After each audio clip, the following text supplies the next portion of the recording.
nagnanas yung tit nila. Diba? They are yelling, umiiyak sila. Dito sa mundo, meron pain reliever.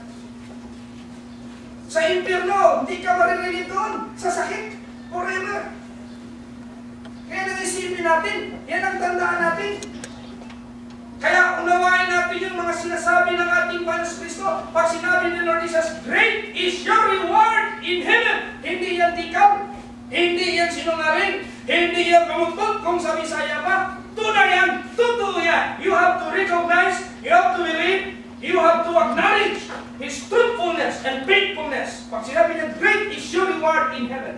Pag sinabi niya na, I am not willing that any of you shall perish. God hath no pleasure in the death of the wicked. Totoo yan, sabagat ayaw niya na sino man mapaparusahan doon sa dagat-dagatan apoy. Pero ano magagawa ng Diyos na ikaw mismo hindi maniwala sa Kanya?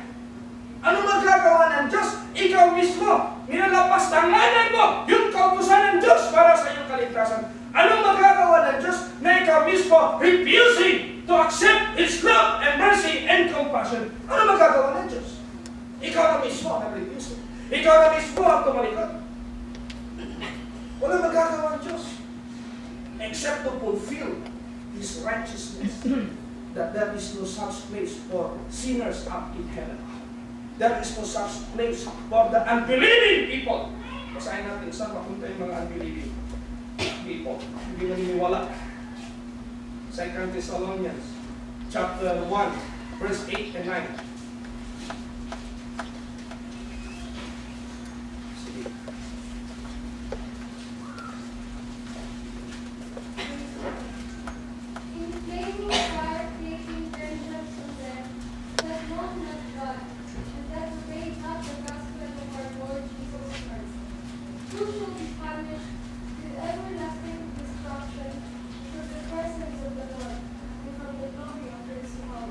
Yeah, you know what the word punish?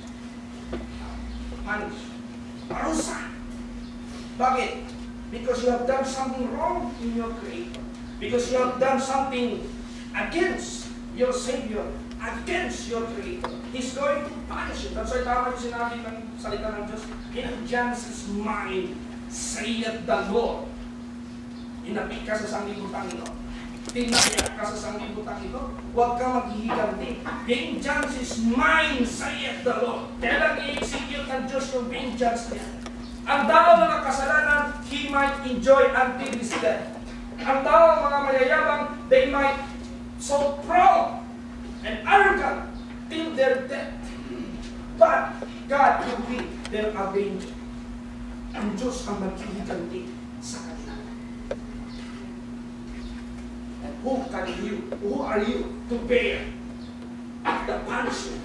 Sino ka na makayanan ng punishment ng ating Panginoon? Kaya ayaw ng Diyos na impyerno tayo. Pero kung ikaw mismo ang gusto, dahil you refuse, you neglect the salvation, you can never escape also. Hindi ka rin nakaka-escape. Kaya huwag maniwala sa security of the world. Huwag maniwala sa security of Satan. Huwag ka maniwala dyan. Dito tayo maniwala sa dakilang kaligtasan na hinanda ng Diyos para po sa atin. Wala pa namang pinipili ang Diyos. Brad, mayroon ba talagang nakalagay dyan yung punishment, everlasting? Basahin natin. Kung nakalagay ba talaga dyan sa Bible, ang punishment is everlasting. Sige. Matthew 25:46. And this shall go away into everlasting punishment, and the righteous life of them. Yeah. Tingnan mo yung mga taong hindi gumawa sa kalooban ng Diyos. Kasi dito na, nag-judgment na ang Diyos eh.